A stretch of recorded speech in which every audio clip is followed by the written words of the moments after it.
আসসালামু আলাইকুম। প্রিয় দর্শক, অন্য মঞ্চের আলোচনায় আপনাদের সকলকে আমন্ত্রণ জানাচ্ছি।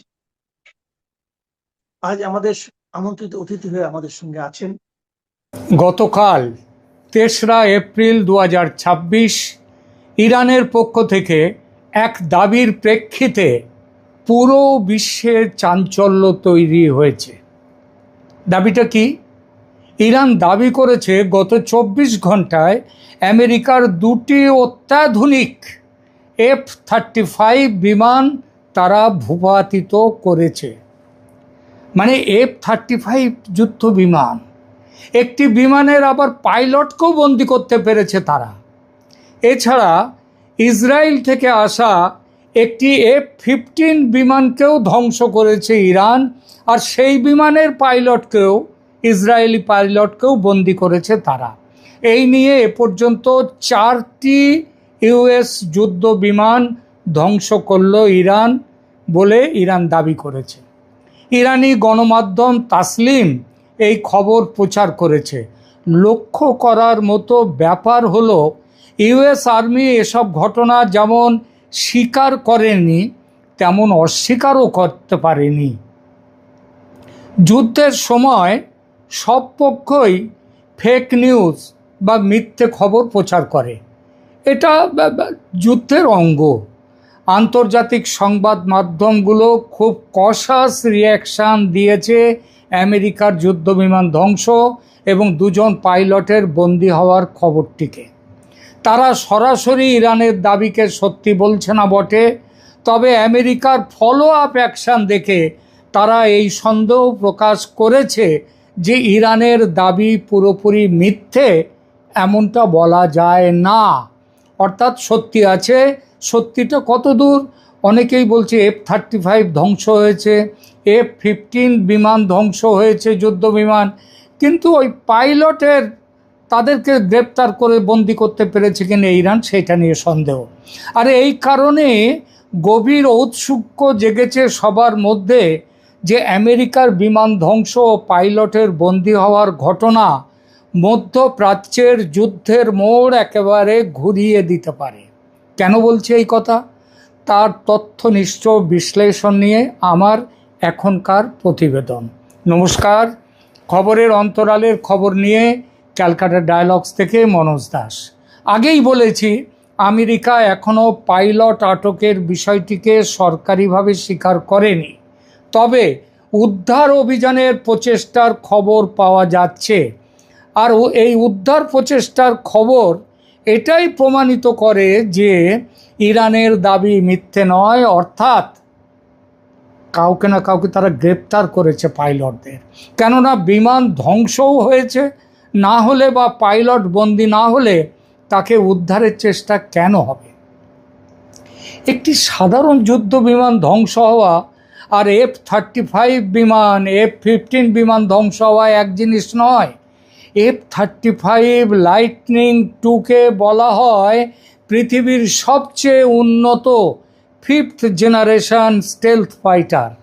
স্টেলথ ফাইটার মানে এই বিমানকে শত্রুপক্ষ তার কোনো রাডারে ধরতে পারে না, সেই জন্যই বলা হয় একে স্টেলথ। ইরানের মতো একটি দেশ কিভাবে পরপর দুটি এমন F-35 বিমান ভূপাতিত করলো, তা নিয়ে বর্তমানে সামরিক বিশেষজ্ঞদের মধ্যে ব্যাপক ঔৎসুক্য বিশ্লেষণ চলছে। গবেষণার আরও বড় কারণ এই জন্য যে ইতিপূর্বে কোনো যুদ্ধে আজ পর্যন্ত F-35 যুদ্ধ বিমান ধ্বংসের ঘটনা ঘটেনি। 2026 সালের এই যুদ্ধের আগে যুদ্ধের ময়দানে F-35 ধ্বংস হওয়ার কোনো রেকর্ড নেই। 2018 সাল থেকে ইসরায়েল এবং আমেরিকা F-35 যুদ্ধ বিমানকে সিরিয়া, আফগানিস্তান ও মধ্যপ্রাচ্যের বিভিন্ন অভিযানে ব্যবহার করে আসছে, কিন্তু এ পর্যন্ত কোনো শত্রু দেশ বা বিদ্রোহী গোষ্ঠী এই বিমানটিকে গুলি করে নামাতে পারেনি। যদিও ইতিপূর্বে কয়েকটি F-35 ধ্বংস হয়েছে সে খবর আছে, তবে সেগুলোর সবই ছিল যান্ত্রিক ত্রুটি, পাইলটের ভুল বা প্রশিক্ষণ চলাকালীন দুর্ঘটনা। যেমন 2021 সালে ব্রিটিশ বিমানবাহী রণতরী থেকে একটি F-35 উড়বার সময় টেক অফের সময় সমুদ্রে পড়ে যায়। কিংবা 2024-25 সালে আমেরিকায় F-35 একটি বিমান যান্ত্রিক কারণে বিধ্বস্ত হয়েছিল। সুতরাং যদি ইরানের এই দাবি, বিমান ধ্বংসের দাবি এবং পাইলট আটকের বিষয়টি চূড়ান্তভাবে প্রমাণিত হয়, অর্থাৎ যদি দেখা যায় যেগুলো সত্যি, তবে এটি হবে ইতিহাসে প্রথমবার যুদ্ধের ময়দানে কোনো F-35 ভূপাতিত হওয়ার ঘটনা। আর এটা আমেরিকার সামরিক প্রযুক্তির শ্রেষ্ঠত্বের ইতিহাসে একটি বড় ধাক্কা হিসেবে দেখতে হবেই। কিন্তু এত অত্যাধুনিক বিমানকে ইরানের পক্ষে ধ্বংস করা কি আদৌ বিশ্বাসযোগ্য, সেটাও দেখছে বিশ্লেষকরা। এই বিষয়ে বেশ কিছু ব্যাখ্যাও চলে এসেছে। এই ব্যাখ্যা ইরান সরকারিভাবেও দিয়েছে, কিছু কিছু, সবটা যে দিয়েছে তা নয়, তবে কিছু তারা দিয়েছে। বিভিন্ন ইরান বিশেষজ্ঞ বা আন্তর্জাতিক যুদ্ধ বিশেষজ্ঞরা যেসব কথা বলছেন তা থেকে এই তথ্যগুলো বেরিয়ে আসছে যে ইরানের ক্ষমতা আছে এমন কাণ্ড ঘটাতে পারা। কিভাবে পারে? কোন প্রযুক্তিগত কৌশল ব্যবহার করে ইরান এই আপাত অসাধ্য কাজ সাধন করল? এর ব্যাখ্যাগুলো এরকম। প্রথমত, ইরান এই বিমানগুলো ধ্বংস করার জন্য প্রথাগত রাডারের বদলে কিছু ভিন্ন কৌশল ব্যবহার করেছে। এই কৌশলের নাম হচ্ছে প্যাসিভ ইনফ্রারেড ট্র্যাকিং। সেটা কীরকম ব্যাপার? দেখুন, স্টেলথ বিমানগুলো রাডার সিগন্যালকে ফাঁকি দিতে পারলেও তাদের ইঞ্জিন থেকে বের হওয়া প্রচণ্ড গরম তাপ বা হিট বিমানের অবস্থান পুরোপুরি লুকোতে পারে না। সামরিক বিশ্লেষকরা বলেন, ইরান তাদের নতুন এয়ার ডিফেন্স সিস্টেমে এমন কিছু ইনফ্রারেড সেন্সর ব্যবহার করেছে যা ওই F-35 বিমানের তাপ শনাক্ত করে সেটা কোথায় আছে এবং সেটাকে লক্ষ্যবস্তু বানাতে পারে। এছাড়া রয়েছে ইরানের নতুন এয়ার ডিফেন্স সিস্টেম। ইরানের পক্ষ থেকে দাবি করা হয়েছে যে তাদের IRGC এরোস্পেস ফোর্সের একটি সম্পূর্ণ নতুন এবং দেশীয় প্রযুক্তি আছে। এই প্রযুক্তির ডিফেন্স সিস্টেম এই সাফল্য পেয়েছে। অনেকে ধারণা করছেন এটি উন্নত বাভার 373 বা এর কোনো আধুনিক সংস্করণ হতে পারে যা স্টেলথ বিমান শনাক্ত করতে সক্ষম। তৃতীয়ত, multi static radar network. Iran গত কয়েক বছর ধরে বিভিন্ন দিক থেকে সিগন্যাল পাঠানোর মতো রাডার নেটওয়ার্ক তৈরি করেছে। স্টেলথ বিমানগুলো সাধারণত একটা নির্দিষ্ট দিক থেকে আসা সেই রাডার তরঙ্গ অন্যদিকে পাঠিয়ে দেয়, কিন্তু চারপাশ থেকে যখন সিগন্যাল আসে তাদের অবস্থান ধরা পড়ার সম্ভাবনা বেড়ে যায়। অর্থাৎ F-35 কোথায় আছে সেটা চারপাশ থেকে ছুটে আসা রাডার তরঙ্গ সেগুলো খুঁজে বার করতে পারে। স্টেলথ প্রযুক্তি সাধারণত উচ্চ ফ্রিকোয়েন্সির রাডারের বিরুদ্ধে বেশি কার্যকর। ইরান সম্ভবত রাশিয়ার প্রযুক্তিতে তৈরি হওয়া লো ফ্রিকোয়েন্সি রাডার ব্যবহার করেছে, যা F-35 মতো ছোট স্টেলথ বিমানকে বড় আকারে শনাক্ত করতে পারে। সুতরাং দেখা গেল যে যুদ্ধ বিশেষজ্ঞদের মতে এই অসাধ্য সাধন ইরান ঘটিয়ে থাকলে অবিশ্বাস করার মতো কিছু নয়।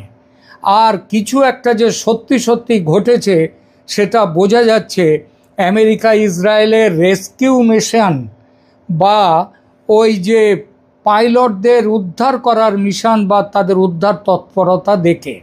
এই ব্যাপারে তারা কিভাবে মিশনটা করছে সে খবরও এসেছে বিভিন্ন আন্তর্জাতিক সংবাদ মাধ্যমে। অতএব এগুলো ইরানের প্রোপাগান্ডা বললে ভুল বলা হবে। আন্তর্জাতিক সংবাদ মাধ্যম এই খবর দিচ্ছে। এক জায়গায় উদ্ধার অভিযান চালানোর আগে অন্য জায়গায় বড় ধরনের বিমান হামলা চালানো হয়, যাতে ইরানের রেভলিউশনারি গার্ড এই দিকে মনোযোগ অন্যদিকে ঘুরে যায়। সেইটা অলরেডি শুরু করে দিয়েছে আমেরিকা। ইলেকট্রনিক ওয়ারফেয়ার EA-18G গ্রাউলার এই বিমানের মাধ্যমে ইরানের রাডারগুলোকে জ্যাম করে রাখা শুরু করে দিয়েছে আমেরিকা এবং ইসরায়েল, যাতে উদ্ধারকারী হেলিকপ্টারগুলো, উদ্ধার করবার জন্য হেলিকপ্টার পাঠানো হয়েছে, একটা নয় একাধিক হেলিকপ্টার যাচ্ছে। তারা কি চেষ্টা করছে যে কোন জায়গায় পাইলটরা রয়েছে তাদেরকে রাখা হয়েছে সেগুলো দেখার জন্যে। ইসরায়েলও তাদের F-15 পাইলটকে উদ্ধারে মরিয়া। কারণটা কি? কারণ হলো পাইলটদের মাধ্যমে গুরুত্বপূর্ণ সামরিক তথ্য ফাঁস হওয়ার ঝুঁকি থাকে।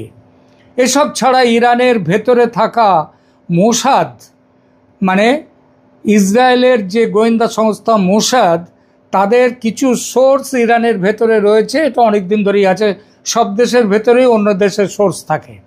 সেই সোর্সদের ব্যবহার করে ইসরায়েল করছে কি, পাইলটদের কোন সামরিক ঘাঁটিতে রাখা হয়েছে সেই সঠিক তথ্য, জিওগ্রাফিক কোঅর্ডিনেটস, সেইটা সংগ্রহের চেষ্টা চলছে। কিন্তু ধরুন যদি কোনো কারণে উদ্ধার অভিযান সফল না হয়, তাহলে আমেরিকা ও ইসরায়েল কি করতে পারে? তারা করতে পারে কি, ওই যেখানটায় রাখা হয়েছে পাইলটদের, তার ওপরে একদম প্রিসিশন স্ট্রাইক চালাতে পারে, যাতে পাইলটদের মেরে ফেলাও পর্যন্ত যায়, যাতে তারা মুখ খুলতে না পারে। শেষ খবর পাওয়া পর্যন্ত উদ্ধার প্রচেষ্টা সফল হয়নি বলে জানা যাচ্ছে। এবার বলি, পাইলটদের বন্দি রেখে ইরান কি করতে পারে? ইরান ইতিমধ্যে ইঙ্গিত দিয়েছে যে তারা পাইলটদের অত্যন্ত সুরক্ষিত ভূগর্ভস্থ স্থাপনায় রেখেছে, বাংকারে, গভীর গভীর বাংকার, অন্তত 2 থেকে 3 কিলোমিটার গভীর বাংকার ইরানে আছে। এবং সেই বাংকারের কোনো জায়গায় রেখেছে, খুঁজে পাওয়া খুব দায়, সেই বাংকার ধ্বংস করাও খুব দুরূহ। তো কেন রেখেছে? ভবিষ্যতে তাদের হিউম্যান শিল্ড বা মানব ঢাল হিসেবে ব্যবহার করতে পারে, যাতে তার জন্যে। তবে সরাসরি হামলা চালানো আমেরিকা আর ইসরায়েলের জন্য অসম্ভব, এই জন্যেই তাদের গভীর ভূগর্ভস্থ বাংকারে রাখা হয়েছে। এর সবচেয়ে বড় কারণ ভৌগোলিক চ্যালেঞ্জ। দক্ষিণ পশ্চিম ইরানে F-35 ভেঙে পড়েছে। সেটা হচ্ছে ইরানের পাহাড়ি এলাকা, কাছেই মরুভূমি, এবং পাহাড়ি এলাকা এবং মরুভূমিতে উদ্ধারকারী দলের জন্য অত্যন্ত প্রতিকূল। এই জন্যে তারা খুঁজেই পাচ্ছে না কোথায় এদের রাখা হয়েছে। আর পাইলটকে জিম্মি হিসেবে ব্যবহারের কৌশল ও তার সম্ভাবনা প্রবল। ইরান যদি সত্যি পাইলটকে আটক করে থাকে, মানে যেটা সম্ভাবনা খুবই বেশি, এই জন্যই বলছি সম্ভাবনা। কেন? কারণ আমেরিকা এখনো স্বীকার করেনি, ইসরায়েল এখনো স্বীকার করেনি অফিসিয়ালি। সুতরাং বলছি সম্ভাবনার স্তরে। তবে যদি সত্যি পাইলটকে আটক করে থাকে, তবে তারা তাকে লিভারেজ বা দাবার ঘুঁটি হিসেবে ব্যবহার করতে পারে।